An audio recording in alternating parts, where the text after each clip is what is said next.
Hi there guys, Neil at Tell You Autos here. Welcome back to another video on my channel, and we are working on the Porsche for a change today. I have to replace all the wishbones on the car because we're getting various knocks and bangs when we go over road humps and we turn tight left and tight right. So we need to replace those wishbones. I have already done this side, so I've got an idea of how it's done because I've never done them before.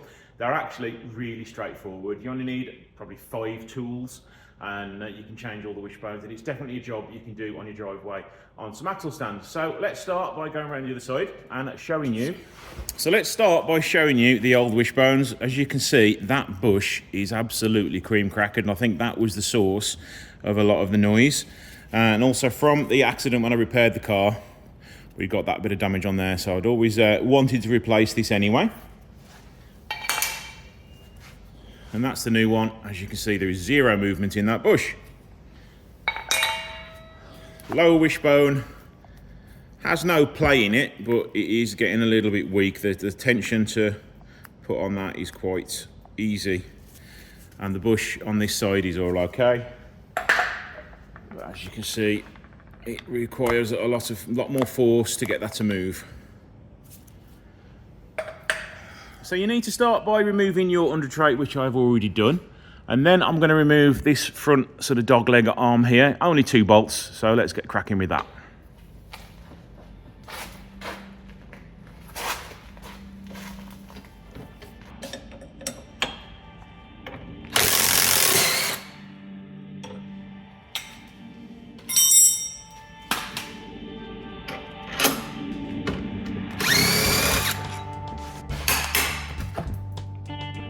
And again, that one is quite worn.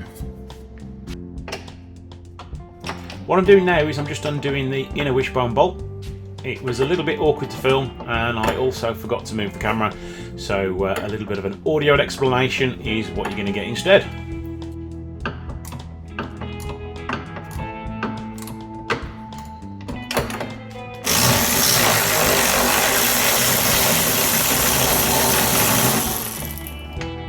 And it's always a good idea to put your bolts and nuts back together so they don't get misplaced. Now behind here you have the last bolt to undo on the wishbone.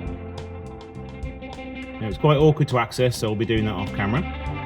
But on the top of it, if it's difficult to undo, you do have a Torx Allen key on the top there, so you can undo it a little bit easier using that. And if you're this far into the video, please consider giving the channel a like and hit that subscribe and notification button.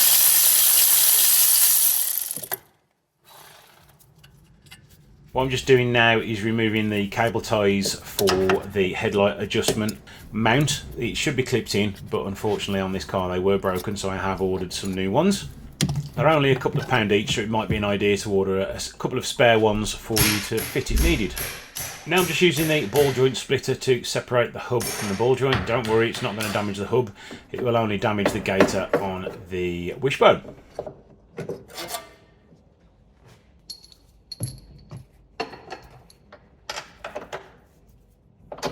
Now I'm just refitting the bolts. Don't forget to raise the car up a few inches to its normal road height before tightening up this inner screw.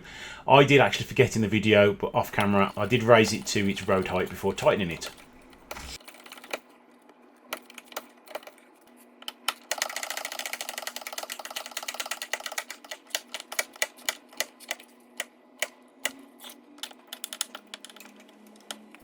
Just refitting the front arm now. This did just slide in nice and easily, but if you do struggle with it, you can just use a pry bar just to move the arm around a little bit before you can pop the bolt in. And then once it's all the way in, if you're struggling to get it through, a few light taps with a hammer, I mean light taps, and it will get it into the position.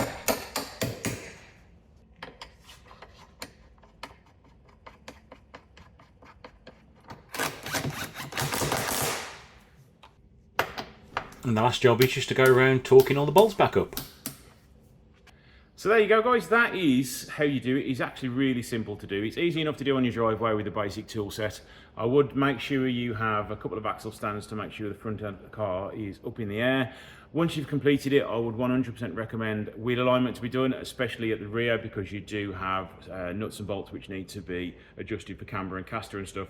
But the front's dead easy. There are no alignment bushes on there, so But I'm going to get it done because the bushes are now new versus old bushes from when I had the wheel alignment done, so it is going to be out a fraction at the front. And I do believe the guy saying after I'd done the accident repair it was out a little bit on that side still, because that one fork was ever so slightly bent and damaged. So thank you for watching. Don't forget to like, share and subscribe, and I'll see you in the next one.